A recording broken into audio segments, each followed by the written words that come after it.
de 4 guerres coûteuses au double plan humain et matériel et qui ont amené la communauté internationale au bord d'une conflagration généralisée.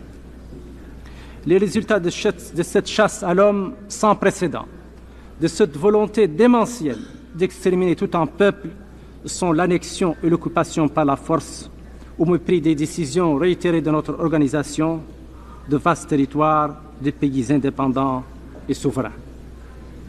Ainsi apparaît dans toute son atrocité l'implacable logique de la philosophie sioniste. La destruction de l'ennemi palestinien était le but. Les pays arabes étant l'obstacle à cette fin, leur destruction devient une nécessité évidente.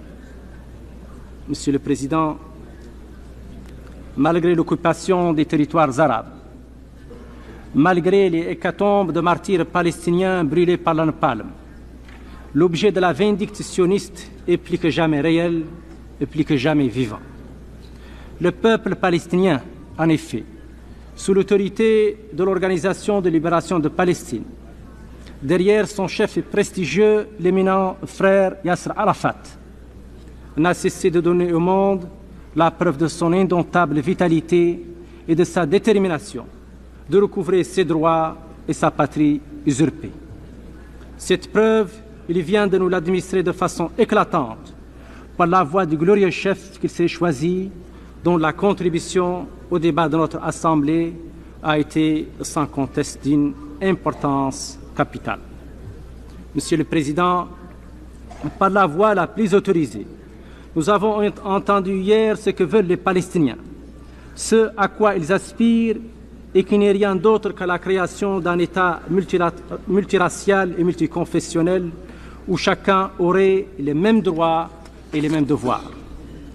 Sont cela les Palestiniens sanguinaires qui n'ont d'autre but que de jeter les Juifs à la mer, si complaisamment décrits à longueur des interventions israéliennes que nous avons écoutées? Ou bien s'agit-il, Monsieur le Président, d'une autre catégorie de Palestiniens qui nous est inconnue? La question est en tout cas à poser aux autorités de Tel Aviv. Le fait est que, Monsieur le Président, le temps où les mensonges et les contre-vérités arrivaient à semer la confusion au sein de cette Assemblée est désormais révolu. La délégation de l'Organisation de libération de Palestine, dont je salue la présence parmi nous, nous a déjà réduit en cendres toutes les allégations calomnieuses par lesquelles l'on a cessé de vouloir la discréditer aux yeux de l'Assemblée.